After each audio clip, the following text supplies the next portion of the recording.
LSU got Deuce Geralds to commit this past weekend. Joe, it's the fourth top 100 defensive line commit for the Tigers and Brian Kelly.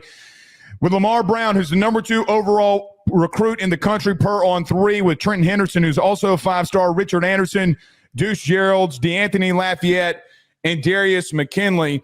Joe, I'm gonna let you go because I've had a lot to say about this already on other platforms and other shows. Austin Thomas, GM, that's the answer. I think LSU, for what it's worth in recruiting, I don't want to say this because I don't want to bring up old things, but post Bryce Underwood and post getting Austin Thomas on board, Joe, they haven't been pushed in lockers like they have in high school recruiting for some of these guys. Lamar Brown, Deuce Geralds, Tristan Keys, Trenton Henderson. I think this one with Deuce Geralds was a little bit different because of it being Oregon. In the past, LSU lost that battle, a.k.a. DeCorian Moore. I think it's just a little bit different based off of what they want to do. And look, you got 4 defensive linemen in the top 100 that are committed at the current moment. LSU and Brian Kelly doing some really good things defensively. Well, I think the biggest part with this is understanding where the weaknesses lied on this roster. There was a lack of depth at defensive line, especially at defensive tackle, and that has been the primary focus in recruiting. It is such a recurring theme that we get to all the time when we talk about teams that are dominating week in and week out. It's those that develop and recruit well on offensive and defensive lines. Simple enough. The point where they're at right now with all these guys that are in the top 100 of most rankings, that is where this takes another step. We didn't talk about the Lamar Brown commitment when it happened, but that was one that really, really caught my attention. That was a guy in your backyard that was publicly tweeting about maybe going to Texas A&M. He was very public about it. He was very out there talking about maybe getting guys to come with him to go to Texas A&M on social media, and he decides to stick and stay in Louisiana. Even if he doesn't stay at defensive line, he will be a really impactful guard for you. He's listed as an athlete, so he can play either side of the ball, which is awesome. Tackle. Right, that's where the money is. From when I did a breakdown on him on the A to Z Sports Film Room channel, kind of one of the things that we talked about is it sounds like he wants to play defensive line because there's more money to earn there in the NFL. It's hard to get paid a lot when you're a guard. He is super explosive. He's super powerful. All of these guys are going to put together a really nice supporting cast. But I think Lamar Brown is where this goes over the top because you've got all these rotational guys, and then Lamar Brown could be kicking some serious ass.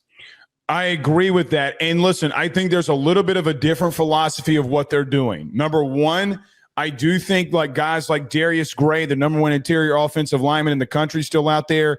Joe, they're being very selective at skill. They're not being very selective along both lines of scrimmage. They brought in the top 2 interior offensive linemen in last class with Solomon Thomas, who was at number 1, and Carius Kern, that was at number 2.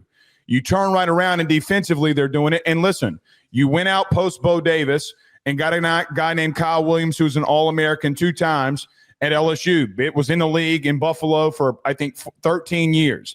He's never really recruited. But technique-wise has been a really big deal for him. Lamar Brown, Deuce Geralds, Rich Anderson, all have talked about him recruiting in the first time. I think that's significant. Now, Joe, there are a couple of things I'd say for LSU if you're an LSU fan listening to this. I think there's a philosophy change on just dominating both lines of scrimmage, which if you go look at their recruiting class in the top 10, that's what they've done and will continue to do. But at the same time, being very selective at receiver and corner and DB. I still think that they're a class away. And, Joe, if you go look at the 2027 recruiting class and you look inside the state of Louisiana, they have 3 of the top 10 guys in the country right now. You have Elijah Haven. You got a couple of defensive ends. You have a tight end in Ahmad Hudson. Joe, I'm just going to throw this out there, a little tidbit. I think that LSU will stay around 20 to 22. I do not believe that they're going to get in the top 3 or 4 in reference to because they won't get enough commits. However, if you look at the 2027 class, I do believe that they will go all out on guys like Elijah Haven. They'll go out for like Hudson and things like that. So when you look at their class, it's a little bit different. I do think they'll attack the portal again a little bit, kind of like they did. But, Joe, again, I think that Brian Kelly is a lot of things. At LSU, I'm just going to tell you, not really recruiting has not been one of them. I think that LSU as a plan has not necessarily with him had a plan.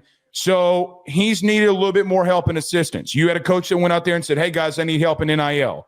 Well, the fan base started helping him.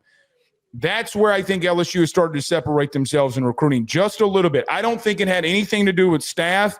I think it had to go with they didn't have a plan. They weren't organized. And now that they are, some different things are happening.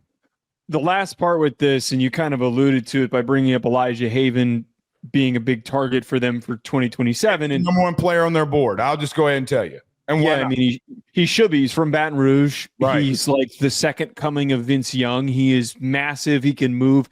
His highlights from his state championship victory are kind of hilarious. Yeah, they're hilarious to watch because you see him on the field and it looks like you're watching a 4-year NFL vet. The way that he's built, the way that he moves, the way that he can throw, and all the crazy stuff he does on the field.